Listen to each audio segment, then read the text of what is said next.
దశాబ్దాలుగా మంచినీటి ఎద్దడిని ఎదుర్కొంటున్న వెల్దుర్తి ప్రజలకు శాశ్వత పరిష్కారం చూపించింది ప్రభుత్వం. తాగేందుకు ఇబ్బందులు పడుతున్న ప్రజలకు నీటిని అందించి ఉపశమనం కలిగించింది. ఎన్నో ఏళ్లుగా కలసాకారం కావడంతో వెల్దుర్తి వాసులు ఆనందం వ్యక్తం చేస్తున్నారు.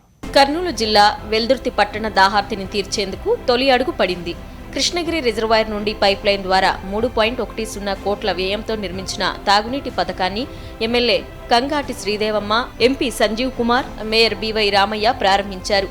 ఎన్నికల సమయంలో ఇచ్చిన మాట ప్రకారం సీఎం వైఎస్ జగన్మోహన్ రెడ్డి నిధులు కేటాయించారని ఎమ్మెల్యే శ్రీదేవి తెలిపారు.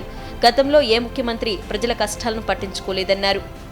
3,10,00,000తో ఈరోజు అంద్రినివా నుంచి పైప్ లైన్ల ద్వారా ఎక్కడా కూడా నాణ్యత లోపించకుండా ఎక్కడా కూడా పైప్ లైన్ల ద్వారా పట్టణ ప్రజలందరూ కూడా శాశ్వతంగా ప్రతిరోజు నీళ్లు 16 లక్షల నీటితో మైక్రో ఫిల్టర్ల ద్వారా ఈరోజు పంపిణీని విడుదల చేయడం జరుగుతుంది. చాలా తక్కువ కాలంలో అంటే కోవిడ్లో ఇంత అల్లకల్లోలం అయిపోయి సొసైటీ అంతా కూడా చాలా బాధపడుతున్న సమయంలో కూడా చెరుకులపాడు కుటుంబం అంతా కూడా అందరూ కలిసి మొత్తం వాళ్ళ ఇంట్లో ఉన్న కుటుంబ సభ్యులందరూ కలిసి ఈ ప్రాజెక్టును వాళ్ళు ఒక మంచి రూపం తీసుకొచ్చారు.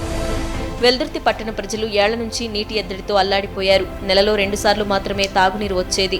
టీడీపీ ప్రభుత్వంలో తమ సమస్యను పట్టించుకునేవారు లేక ఇబ్బందులు పడ్డామని వెల్దుర్తి వాసులు ఆవేదన వ్యక్తం చేస్తున్నారు.